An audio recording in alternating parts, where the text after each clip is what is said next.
गोष्टी म्हणायच्या. ज्यांनी साहित्यातून सुधारली आमची मती, पोवाड्याच्या माध्यमातून वाढवली आमच्या जीवनाची गती,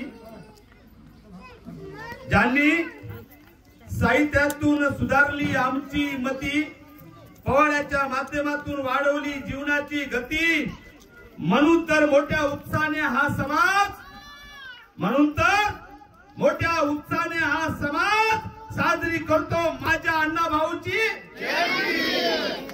जयंती. काढायचं आवाज, लाजा वाटलं तर आवाज काढायला. म्हणून तर हा मोठ्या उत्साहाने हा समाज माझ्या अण्णा भाऊची साजरी करतो, साजरी करतो, साजरी करतो. प्रश्नाला उत्तर न देणे ही हार होती, प्रश्नाला उत्तर न देणे ही हार होती, मनुवाद्याशी न लढणे ही तर माघार होती. माझ्या अण्णा भाऊचे साहित्य खंजर नाही तर, माझ्या अण्णा भाऊचे साहित्य खंजर नाही तर तलवार होती.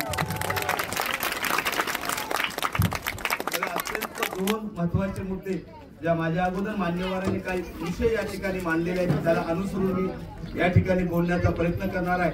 थोडं प्रॉब्लेम असा आहे, जयंतीला कसे येतील त्याचा अर्थच कळला नाही आम्हाला. आमची मानसिकता जी आतापर्यंत बनलेली आहे, घ्यायची मानसिकता आहे. एखाद्याने सांगितलं चाळ्यावर 2 किलो तांदूळ भेटायले, निमंत्रण द्यायची गरज नाही. एखाद्याने सांगितलं या ठिकाणी आता पगार सुरू होणार आहे, फॉर्म भरताय, निमंत्रण द्यायची गरज नाही. कारण आमची मानसिकता घ्यायची आहे, द्यायची नाही. हे शिकून ना आम्हाला कोणी. मला घेण्यात येणारे एक उदाहरण आठवलं. एक नेहमी कार्यकर्ता घेणारा, त्याला घ्यायचंच माहिती, याचं घे त्याचं घे, घरकुलाचे पैसे घे, पगार सुरू करतो, याचे पैसे घे, त्याचे पैसे घे, त्याचे पैसे घे. तो विहिरीत पडला. पावसाळ्याचे दिवस, विहीर तुडून भरलेली, त्याला पोहणं येत नव्हतं. आता पोहणं येत नसेल तर तो मरणार. एक शाण्या माणसाने, बाळासाहेबासारख्या माणसाने त्याला बघितलं. अरे म्हणे याला पोहणं येत नाही, हा तर मरतोय. मानवतेच्या दृष्टिकोनातून बाळासाहेब म्हणाले, अबो भाऊ तुम्ही मरताय, तुम्हाला वाचायचं असेल तुमचा हात माझ्या हातात द्या. दिला नाही तरी हात. बाळासाहेबाला वाटलं मी याला वाचवायचा प्रयत्न करतोय आणि हात द्या म्हणतोय, हा हात देत नाही. तितक्यात गुणवंत काळे सर आले. गुणवंत काळे सरला बाळासाहेबांनी सांगितलं, बघा सर मी याला वाचवायचा प्रयत्न करतोय, हा बुडतोय तरी पण हात देत नाही. गुणवंत काळे हुशार होते, त्या माणसाची त्याला पारख होती. गुणवंत काळे म्हणले, हसले. बाळासाहेबाला वाटलं माणूस मरतोय, गुणवंत काळे सर हसताय, हे काय योग्य नाही, परिस्थिती घडू नये. बाळासाहेबांनी विचारलं, सर हसताय तुम्ही, विषय अवघड आहे. तेव्हा म्हणले गुणवंत काळे सर, बाळासाहेब याला वाचवायचं असेल तर याची मानसिकता ओळखणं महत्वाचं आहे. म्हणले कोणती?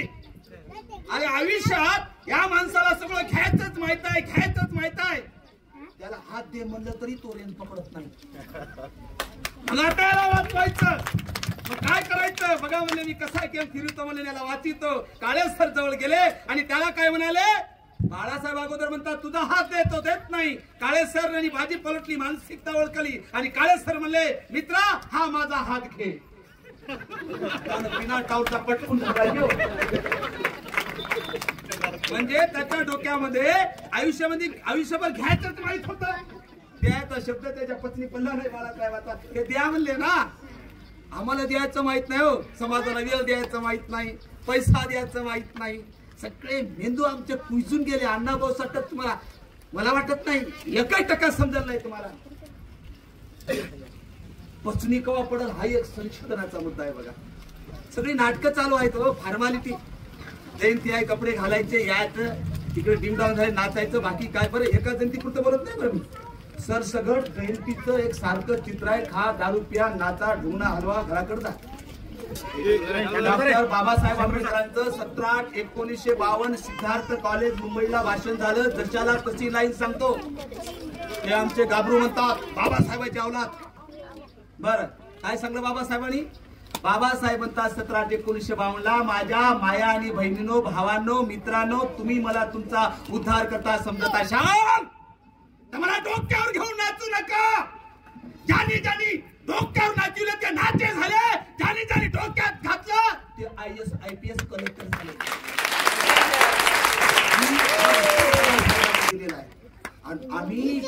महापुरुष बाबासाहेब असतील का अण्णाभाऊ साठे असतील, आम्ही मार्गाचं सोडून द्यावं माहितच नाही, नाचायला प्राधान्य देतो, आम्ही कोण्या दिशेने जातो याचाही विचार या जयंतीच्या निमित्ताने करणं आवश्यक आहे. नाचण्याला माझा विरोध नाही, नाचत असताना माझ्या अण्णाभाऊची जयंती आहे, रोज मी शेण खातो, काही खंड नाही आम्हाला, रोज आम्ही दारू पितो, मला बोलायचं नाही. किमान अण्णाभाऊवर जर आपली श्रद्धा असेल तर किमान जयंती निघून जयंती समाप्त होईपर्यंत मी दारूचा थेंब घेणार नाही, एवढं जरी कळलं तर त्यालाच फक्त अण्णाभाऊचा निघेल संपेपर्यंत सगळं वर्षभराचं चालू करा. जनरली काय होते माहिती का, विश्वर आणि बसला असतो, काही काही चेहरे असे असतात, मी नेहमी मला रिपीट करावं लागते की अण्णाभाऊची जयंती बायाचे चेहरे बघले, माणसाचे चेहरे बघले, एखाद्या माणूस मेल्यानंतर अंत्यविधी दिला अगोदर घरी पोहोचतो की नाही, जे चित्र असतं की नाही ते चित्र तुम्हाला आता तुमचे व्हिडिओ करून तुम्हाला दाखवलेला तुमचे चेहरे तुम्हाला कळतील, जसे काही भीतीला सगळे बसले आणि आम्ही आता पुन्हा यायला नेऊन आता म्हणजे असं प्रसन्न चेहरे नाही, पॉझिटिव्ह नाही, सकारात्मक नाही, काही नाही, एनर्जी आली पाहिजे, तो मन लावून ऐकलं पाहिजे. मी विनंती करतो 10 मिनिट फक्त डोके ऐक नाही, त्या डोक्यात एवढा विचार करा की आता आम्ही दादासाहेब शेळके फक्त भाषण ऐकायचं, फक्त अण्णाभाऊ म्हणजे आमच्या डोक्यात अंधश्रद्धा, भूत, बोकड्या कापणे, उपास धरणे याच्याशिवाय तुमच्या डोक्यात जर डीएनए केलं ना दुसरं काही निघालं असं मला माहिती वाटत नाही. मला रिअल सांगतो मी, अण्णाभाऊ तुम्हाला लय अवघड आहे, अण्णाभाऊ लय खतरनाक आहे, पचल का मला वाटत नाही ते अण्णाभाऊसाठी पचल मला.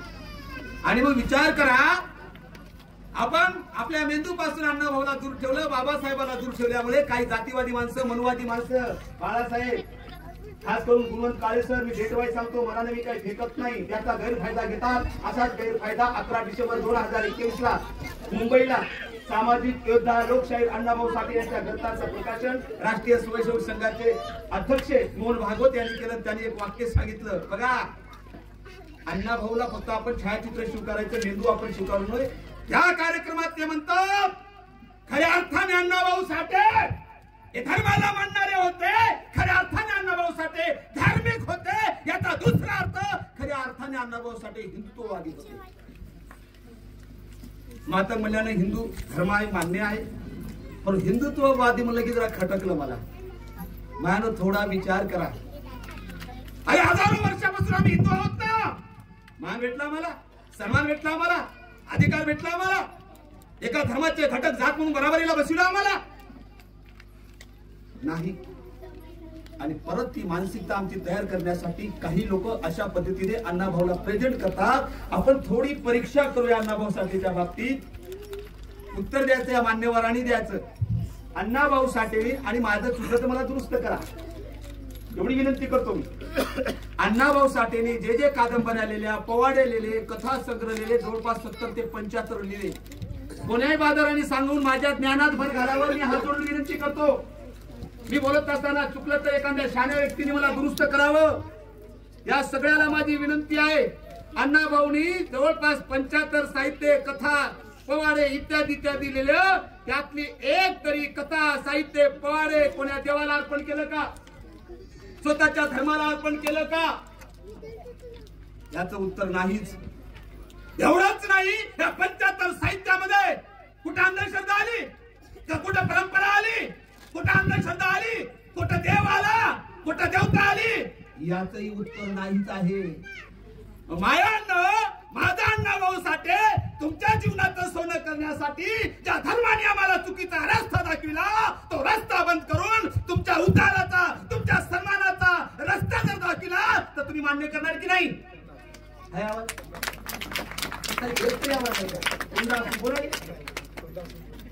म्हणले असं बरोबर, एवढं मी आकडे तुटायची पाळी आली होत नाही म्हणजे वाटतील सुधारती म्हणून.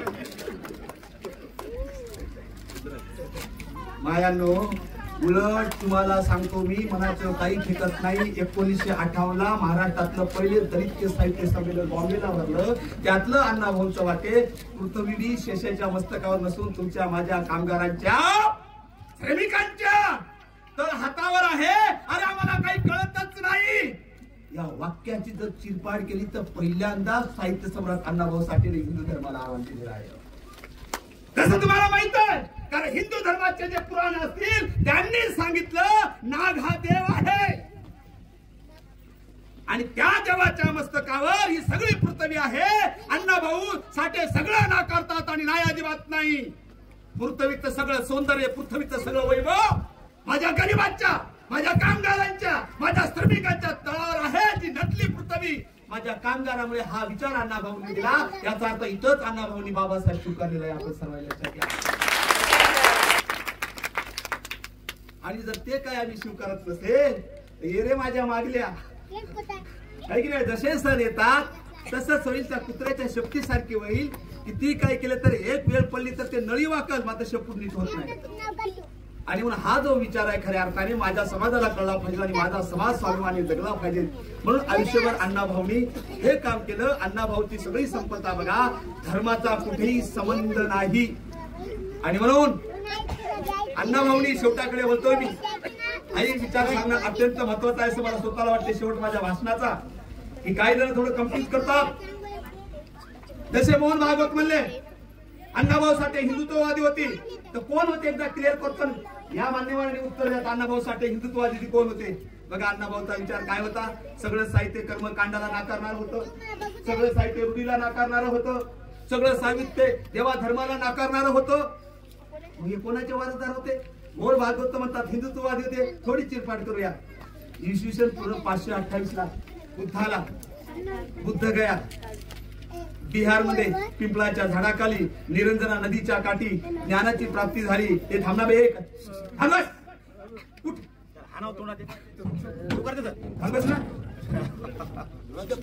थोडं लक्ष द्या, थोडं लक्ष द्या. आणि मग गौतम बुद्धाला ज्ञानाची प्राप्ती झाल्यानंतर सारनाथ उत्तर प्रदेशामध्ये बुद्धांनी पहिलं प्रवचन 5 लोकांना दिलं. ते 5 लोक भिक्खू होते. त्याचं नाव होतं अश्वजित, काश्यप, महानाम, भद्रिक आणि पंडित. आणि तिथे त्यांनी काय सांगितलं बुद्धांनी, हे बघा माझा जो धर्म आहे, ज्याला आपण बोली भाषेत धर्म म्हणतो, माझा धर्म देवाचा पुरस्कार करत नाही, माझा धर्म थोतांडाचा पुरस्कार करत नाही, माझा धर्म कर्मकांडाचा पुरस्कार करत नाही, माझ्या धर्माचा संबंध स्वर्गाशी नाही, नरकाशी नाही, आत्म्याशी नाही, चमत्काराशी नाही. माझ्या धर्माचा समान इथल्या प्रत्येक माणसाच्या जीवनात सुख प्राप्त करणे. माझ्या धर्माचा शब्द इथल्या प्रत्येक माणसात. बुद्धांनी जात आणि धर्म बघितलाय. प्रत्येक माणूस म्हणजे हिंदू असेल, तेली, माळी, कोळी, शीख, जैन, ख्रिश्चन सगळे झाले एक नोट पाहिजे. बुद्ध म्हणतात माझ्या धर्माचा समान मेल्यानंतर मला बघायचं नाही. माझ्या धर्माचा समान इथल्या पृथ्वीवर प्रत्येक माणसाच्या जीवनात आनंद कसा निर्माण करता येईल. आणि हेच सगळं साहित्य अण्णाभाऊ साठेचं तेच सांगते जे बुद्धांनी सांगितलं. बुद्ध म्हणतात माझ्या धर्माचा संबंध कर्मकांडाची नाही. अण्णाभाऊ साठेच्या पुण्याही साहित्याचा संबंध कर्मकांडाची नाही. बुद्ध म्हणतात माझ्या धर्माचा समान स्वर्ग, नरक, पाप, पुण्य यांच्याशी नाही. अण्णाभाऊंच्या सगळ्या साहित्य वाचून बघा, त्यांचाही संबंध स्वर्ग, नरक या भाकड कथाशी नाही. याच्यावर माझा दावा आहे. खऱ्या अर्थाने या देशाच्या पाठीवर गौतम बुद्धाचा जर कोणी वारसा साहित्याच्या माध्यमातून चालविला असेल तर फक्त आणि फक्त साहित्य सम्राट अण्णाभाऊ साठे. या जयंतीच्या निमित्ताने तोही वारसा तुम्हाला आणि मला पुढे नेण्याचं काम करावं लागेल. खरंच खऱ्या अर्थाने आजच्या जयंतीचं सोनं होईल असं मला स्वतःला वाटतं. मायानो बहिणींना विनंती, हा दादासाहेब शेळके डरकाळी करतोय ना बघा. पुन्हा मनुस्मृती आली. काळे सर एवढा डेट वाईज मी पॉईंट सांगतो आणि सांगतो मनुस्मृती कशी आली.